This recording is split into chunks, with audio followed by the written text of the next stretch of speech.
আচ্ছা, ঈশ্বর প্রণিধান এটা হচ্ছে কি দুটি শব্দ আছে, এক হচ্ছে ঈশ্বর, অপর হচ্ছে প্রণিধান। এর মধ্যে ষষ্ঠী তৎপুরুষ সমাস হবে করলে ঈশ্বর প্রণিধান বা ঈশ্বরস্য প্রণিধানম, ঈশ্বর প্রণিধানম অর্থাৎ ঈশ্বর প্রণিধান বলা যায়। এর মধ্যে ঈশ্বরের অর্থ প্রায় সবাই জানে। আমি প্রথমে অর্থ করি প্রণিধানের প্র এবং নি উপসর্গ পূর্বক ডোধাং বা ধারণ পোষণ ন ধাতু থেকে প্রণিধান শব্দ হয়েছে। এই ডোধাং বা এর মধ্যে নি উপসর্গ লাগালে নিধানম হবে এবং অর্থ হবে ধারণ বা স্থাপন। এর মধ্যে প্র উপসর্গ লাগালে প্রণিধানম হয়, যার অর্থ ধারণম বা স্থাপনম হবে। নিধানম, অবধানম, প্রণিধানম, ধারণম বা স্থাপনম এদের সকলের একই অর্থ হবে। সেই জন্য প্রণিধানের অর্থ হলো ধারণ বা স্থাপন। এখন ঈশ্বর প্রণিধানের অর্থ পরিষ্কার হয়ে গেল। নিজ আত্মার ভিতর, নিজ হৃদয় বা মনে ঈশ্বরত্বের ধারণা করা, নিজেকে ঈশ্বর থেকে আলাদা না মনে করা অথবা নিজ আত্মাকে ঈশ্বর মানা হলো ঈশ্বর প্রণিধান। এই আত্মা ঈশ্বর, নিজের এবং নিজ ভাগ্যের বিধাতা এবং রচয়িতা। আমি স্বয়ং চাই তো বন্ধনে থাকি এবং যদি চাই তাহলে মুক্ত হই।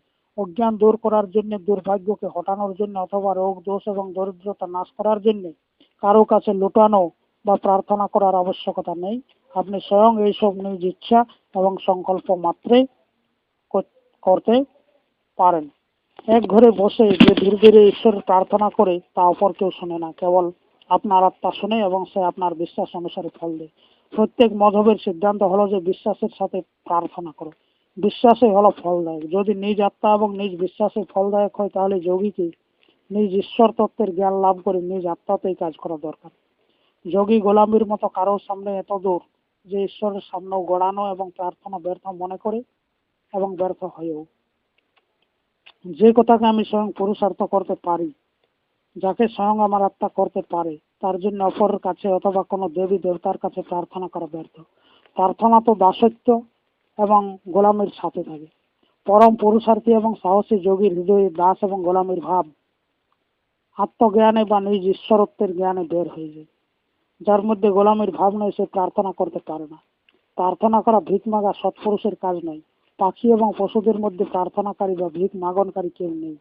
এক দরিদ্র দুর্বল বাঁদরকেও ভিক মাগতে এবং প্রার্থনা করতে দেখা যায় না। কেবল কিছু অজ্ঞানী মানুষকে ভিক মাগতে এবং প্রার্থনা করতে দেখা যায়। এক জানোয়ারও মানুষের সাথে থেকে থেকে লেজ হিলাতে শিখে। এই জানোয়ারের নাম হলো কুকুর। কুকুর গোলাম এবং অজ্ঞানী মানুষ ছাড়া সংসারে কেউ ভিক মাগে না। ঈশ্বর মানা ব্যক্তিও বলে যে ঈশ্বর নিজেরই কর্মের ফল দেয়। যখন নিজেরই কর্মের ফল পায় তখন তার জন্য প্রার্থনা করা ব্যর্থ। নিজ আত্মা, নিজ শক্তি এবং নিজ ঈশ্বরত্বের জ্ঞান লাভ করে পুরুষার্থ এবং সাহসের সাথে সংসারের কাজ করো। ব্যর্থ কথা এবং সৃষ্টিক্রমের বিরুদ্ধে অপ্রাকৃত ঘটনার উপর বিশ্বাস রেখে প্রার্থনার পিছনে সময় নষ্ট করা ঠিক নেই। খাজনা অ্যাকচুয়ালি আপনার ভিতর। সর্বশক্তির মূল নিজ আত্মা। শরীরের প্রত্যেক অনুভবের উপর আত্মার অধিকার আছে। আত্মার এই ইশারায় হাত পা ফেলা এবং গোটানো হয়। আত্মার ইচ্ছা মাত্রই চোখে দেখে এবং কানে শোনে। যেমন চোখ, কান, নাক, জিভ, হাত এবং পা আপনার ইচ্ছা অনুসারে কাজ করে, ওইভাবে আপনার পেটও আজ্ঞার বাইরে নেই। শরীরের কোনো অঙ্গ নিজ ভাবনা এবং ইচ্ছার বিরুদ্ধে যেতে পারে না, কিন্তু এরোপ্লেনেও 1000-2000 মাইল দেরিতে পৌঁছায়। এভাবে হাত পায়ের সংকোচন এবং প্রসারণ ইচ্ছা শক্তি যত শীঘ্র কাজ করে অত শীঘ্র আপনাকে নিরোগ করতে পারে না, কিন্তু করে অবশ্যই। যেমন লন্ডন যাওয়া এরোপ্লেনে বসে লন্ডনের যাত্রী এই মনে করে যে এখনই পৌঁছে যাবে, কিন্তু 1 ঘন্টার মধ্যে না হলেও অতি শীঘ্র পৌঁছে। সে ভাবে নিজ আত্মায় কাজ করা যোগী নিজ লক্ষ্য স্থানে অবশ্যই পৌঁছে যাবে। আত্মা বা আত্মবিশ্বাস না রাখা ব্যক্তি বহুত দুর্বল হয়ে সে সংসারের কোনো মার্কের কাজ করতে পারে না। এইরূপ মানুষ নিজ আত্মাকে বহুতই দুর্বল এবং অযোগ্য ভাবে। সে এই বলে যে এই কাজ তো শ্রীরামচন্দ্র এবং শ্রীকৃষ্ণ করেছিলেন, তারা ঈশ্বর ছিলেন, আমি করতে পারি না। এই কাজ শিবও করেছিলেন, কেননা তার উপর দেবীর কৃপা ছিল, আমি করতে পারি না। ঋষি মুনি, দেব দেবতা, অবতার এবং পয়গম্বরের বিষয়ে বহুত কিছু মন গড়া এবং মিথ্যা কথাও আছে। চাঁদকে দুটুকরো করা, সূর্যকে খেয়ে ফেলা এবং আকাশ তথা পৃথিবীকে চাটাইয়ের মতো জড়িয়ে নেওয়া মিথ্যা এবং ব্যর্থ কথা। একে কোনো অবতার, ঈশ্বর, দেবতা বা পয়গম্বরে করেনি। আপনিও করতে পারেন না এবং এর আবশ্যকতাও নেই। আবশ্যকতাই হলো আবিষ্কারের জননী। যে কথার আবশ্যকতা আছে তাকে নিজ আত্মাতে তলব করুন। সুখী, বলবান, ষষ্ঠ থাকা আপনার জন্মগত অধিকার। এর জন্য কারো কাছে প্রার্থনা করা, মাগা বা গড়াগড়ি দেওয়ার আবশ্যকতা নেই। আপনার কোন কোন বস্তুর আবশ্যকতা আছে নিজ মনের একটি তালিকা বানান এবং তাকে নিজ আত্মাতে তলব করুন এবং দৃঢ় বিশ্বাসের সাথে নেন। নিজ আত্মাকে ছোট মনে করে আমরা প্রকৃত ছোট বানিয়ে দিই বা বানিয়ে নিই। আত্মা কারো ছোট নয়, এতে অনন্ত শক্তি আছে। সেই জন্য নিজেকে ঈশ্বর মনে করি নিজের মধ্যে ঈশ্বরত্বকে ধারণ করুন। এটা ঈশ্বর পরিধান। বেদান্ত সিদ্ধান্ত নামক পুস্তকে এর বিষয়ে খুবই বিস্তারিত আলোচনা আছে, সেটা দেখলেন। আত্মার শক্তির বর্ণনা সম্পূর্ণ জানার পরেই আপনার বিশ্বাস এসে যাবে। যদিও এই ভাবনা ভালো এবং ঠিক নয় যে সমগ্র ভালো কথা পুরানো বই এবং পুরানো মানুষের মধ্যে ছিল, তথাপি যার মধ্যে বিষয় পুরানো পুস্তকের মধ্যেও প্রমাণ মজুদ আছে তাতে দেয়া আছে। আমাদের আত্মা ঈশ্বর, এর প্রমাণ বেদেও বর্তমান। অথর্ববেদের মান্ডুক্য উপনিষদের দ্বিতীয় মন্ত্রে আছে, সর্বং হেত ব্রহ্মায় মাত ব্রহ্ম স্বয়মাত্মা চতুষ্পাদ। এই সব কিছু এবং সারা সংসার ব্রহ্ম, এই আত্মা ব্রহ্ম, এই আত্মায় ব্রহ্ম, যা জাগ্রত, স্বপ্ন, সুষুপ্তি এবং তুরিয়া 4 পা যুক্ত বা চতুষ্পাদ। যদি সন্দেহকারী এই বলে যে আত্মা শব্দ ঈশ্বরের জন্য, তাহলে তার উত্তর এই যে মন্ত্রে পরিষ্কার বললে অয়ম আত্মা ব্রহ্ম, অর্থাৎ এই আত্মাই হলো ব্রহ্ম। যদি বক্তা ঈশ্বরের জন্য বলে তো এই বলে যে সেই আত্মা ব্রহ্ম। আগে চলুন, তো পরিষ্কার দেয়া আছে যে এই আত্মা ব্রহ্ম, যা চতুষ্পাদ, অর্থাৎ জাগ্রত, স্বপ্ন, সুষুপ্তি এবং তুরীয় অবস্থা।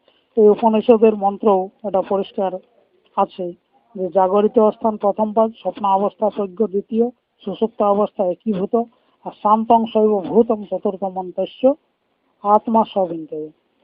মন্ত্রে পরিষ্কার বলে যে জাগ্রত এবং স্বপ্নাদি 4 অবস্থাযুক্ত এই আত্মা, এটাই জানার যোগ্য। নিজ ঈশ্বরত্বের প্রকৃত জ্ঞান ছাড়া দুঃখ দূর হওয়া কঠিন।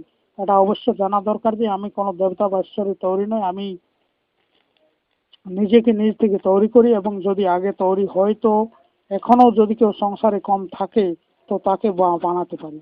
আজই আত্মা এবং মনকে আজ্ঞা দিয়ে যেখানে সুধারের আবশ্যকতা হয় বানিয়ে নেওয়া দরকার। যজুর্বেদে তত্ত্বীয় উপনিষদের একটা মন্ত্র আছে যে ইদং সর্বং শ্রীযতং যদিতং কিঞ্চ তদি বা তৎ দৃষ্টিয়া বা তদেনু বা প্রাবিশত। শরীর আদি সারা সংসারকে যা কিছু বর্তমান আছে তা বানায় এবং বানিয়েছে স্বয়ং তার মধ্যে প্রবেশ করে যায়, অর্থাৎ এই শরীরের মধ্যে যে আত্মা প্রবেশ করে সে এই শরীরকেও বানায়। এত প্রমাণের পরেও যদি কেউ শঙ্কা করে যে শরীরধারী মানুষে ঈশ্বর, এটা পরিষ্কার হলো না। তার জন্য বেদের বৃহদারণ্য বা বাজসনেরিয়া ব্রাহ্মণ পাণিক উপনিষদের প্রমাণ দেয়া হলো। সব অয়মাত্মা ব্রহ্ম, বিজ্ঞানময়, মনোময়, প্রাণময়, চক্ষুষ্ময়, শ্রোত্রময়, ক্রোধময়, ধর্মেন্দ্র ইত্যাদি। এই মন্ত্রে পরিষ্কার বলে দিয়েছে যে মানুষের আত্মায় ব্রহ্ম, যা বিজ্ঞানময়, মনোময়, প্রাণময়, চক্ষুময়, শ্রোত্রময়, ক্রোধময়, অক্রোধময়, ধর্মময় এবং অধর্মময়। এই আত্মার জীবাত্মা ছেড়ে কি অপর কোনো অর্থ হতে পারে? সত্য, ধর্ম, অধর্ম, ক্রোধ, অক্রোধ যুক্ত মানুষই। সেই জন্য মানুষের চক্ষু আত্মা ঈশ্বর বা ব্রহ্ম, এতে কোনো সন্দেহ নেই। অর্থ পুত্র মাহং তো ব্রহ্মত্ব তং যজ্ঞ রত্তং লোকয়তি, স্বপুত্র প্রত্যাহং ব্রহ্মাহং যজ্ঞ হং লোকয়তি। এটা বৃহদারণ্য করণ্যক 1 ব্রাহ্মণ 5 মন্ত্র হচ্ছে 17। সে নিজ পুত্রকে উপদেশ দেয় যে তুমি ব্রহ্ম, তুমি যজ্ঞ, তুমি সারা সংসার। তারপর তার পুত্র জ্ঞান হওয়ার পর বলে আমি ব্রহ্ম, আমি যজ্ঞ, আমি সারা সংসার। বেদের বা উপনিষদের এই মন্ত্রে পরিষ্কার প্রকট হয় যে কেবল পিতাই ব্রহ্ম নয়, পুত্র বা জীবাত্মাও ব্রহ্ম। পুত্র শব্দ ঈশ্বর বা পরমাত্মার জন্য হতে পারে না।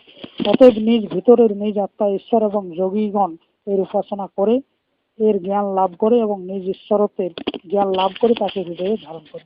এই ঈশ্বর পরিধানের রূপ যোগের সাধন করে।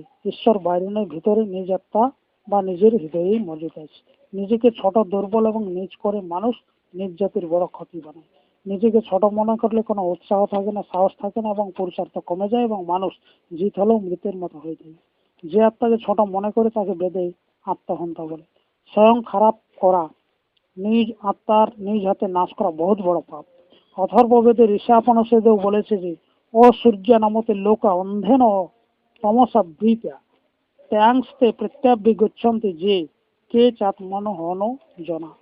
যে ব্যক্তি আত্মহত্যা হয় সে মানুষ শীঘ্র মরে যায় এবং মরে অন্ধকার, অজ্ঞান এবং তমগুণে পড়ে ও সূর্যালোক বা নরকের দশাকে প্রাপ্ত হয়। বাস্তবে যখন আমাদের হৃদয় পবিত্র, নির্বিকার এবং নিরাময় সর্বশক্তিমান ঈশ্বরের নিবাস হয়, তখন যে নিজেকে ছোট মনে